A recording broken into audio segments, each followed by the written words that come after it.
আজ আমি হাতে মাখা রাইক মাছ রান্না করেছি। এত সুন্দর লোভনীয় রান্না খেতে কার না ভালো লাগে। তো এত সহজ রেসিপিটা জানার জন্য আমার ভিডিওটা সম্পূর্ণ দেখবেন। হ্যালো, আসসালামু আলাইকুম। Welcome back to Yasmin daily cooking চ্যানেলে। আজ আমি রাইক মাছ রান্না করব। তো মাছগুলো ভালোভাবে কেটে ধুয়ে পরিষ্কার করে নিয়েছি। এখন সামান্য হলুদের গুঁড়া, সামান্য মরিচের গুঁড়া, সামান্য লবণ দিয়ে আমি এটা ম্যারিনেট করে রাখবো 10 মিনিটের মতো।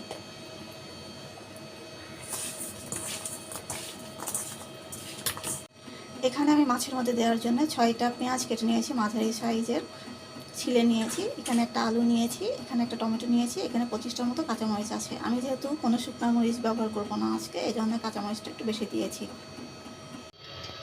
আমি হাতে মাখা রাইক মাছ রান্নার জন্য একটা টমেটোকে কুচি করে নিয়েছি, একটা আলু কুচি করে নিয়েছি। এখানে হাফ চামচেরও কম জিরার গুঁড়া দিয়েছি, হাফ চামচেরও কম হলুদের গুঁড়া দিয়েছি, আর লবণ দিয়েছি হাফ চামচের মতো। আর এখানে পেঁয়াজ মরিচগুলো আমি কুচি করে নিয়েছি সব। এখন আমি হাতে মেখে মাছগুলো রান্না করব। আমি প্যানে নিয়ে নিয়েছি সব কিছু, পেঁয়াজ মরিচ মাছ আলু টমেটো সব নিয়ে নিয়েছি। এখন মশলাগুলো দিয়ে দিব। এখানে হলুদের গুঁড়া দিয়ে দিলাম, জিরার গুঁড়াটা দিয়ে দিলাম,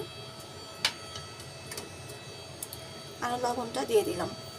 আমি শুধুমাত্র হলুদের গুঁড়া, জিরার গুঁড়া, কাঁচামরিচ আর পেঁয়াজ দিয়ে রান্না করব, আর কোনো মশলা দেবো না। এখন সুন্দরভাবে হাত দিয়ে মেখে নেব, মরিচগুলো ডলে ডলে মেখে নেব যাতে ঝাল বের হয়।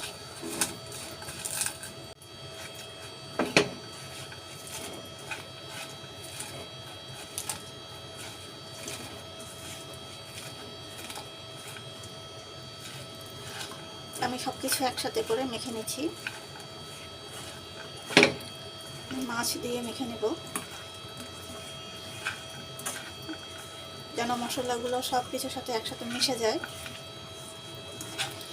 মশলাগুলো যেন সমানভাবে সব কিছুর সাথে মিশে। এখন আমি সরিষার তেল দিয়ে দেবো। এভাবে মুঠ ভরে ভরে 3 মুঠ তেল দেবো। আপনার মাছ যদি বেশি হয় তাহলে আপনি তেল বেশি দিবেন, আর যদি মাছ কম হয় তাহলে সেক্ষেত্রে তেল একটু কম দিতে হবে। আমি 3 মুঠ তেল দেবো আমার মাছ অনুযায়ী।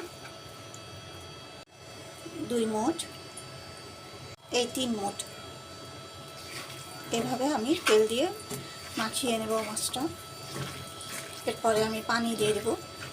আমি হাতে মাখা মাছে সবসময় পেঁয়াজগুলো একটু মোটা মোটা করে কেটে দেওয়ার চেষ্টা করি, যেন এটা গলে গেলেও হালকা দাঁতের নিচে পড়ে, তখন বেশি স্বাদ লাগে। আর কাঁচামরিচ দিয়ে রান্না করার চেষ্টা করি। শুকনো মরিচের গুঁড়া আমি দেই না, আর অন্য কোনো ধনিয়ার গুঁড়া টুড়া কিছু দেই না। শুধুমাত্র সামান্য জিরার গুঁড়া দিই, হলুদের গুঁড়া, কাঁচামরিচ আর পেঁয়াজ এগুলোই দিই। এটা হচ্ছে এই হাতে মাখা মাছ রান্নার টিপস। এখন আমি পানি দিয়ে দেবো এর মধ্যে। একবারে বেশি পানি দিয়ে দেবেন না, এটার পরিমাণ মতো পানি দেবেন। আপনারা দেখেন আমি কতটুকু পানি দিচ্ছি। এইভাবে যেন তরকারিটা ডুবে যায় তেমন করে পানিটা দিতে হবে। দেখতে পাচ্ছেন আমি কতখানি পানি দিয়েছি এর মধ্যে। এখন আমি চুলার আঁচটা জ্বালিয়ে দেব। যতক্ষণ পর্যন্ত বলক না আসবে ততক্ষণ পর্যন্ত আমি ঢাকনা দেব না। যখন বলক আসবে তখন আমি ঢাকনা দিয়ে দেব, আর চুলাটা আস্তে করে দেব। এখন চুলাটা হাই হিটে জ্বলবে। আপনারা দেখতে পাচ্ছেন বলক এসে গেছে। এখন আমি ঢাকনা দিয়ে ঢেকে দেবো, আর চুলার আঁচটা আস্তে করে দেবো, মিডিয়াম টু লোতে দিয়ে দেবো।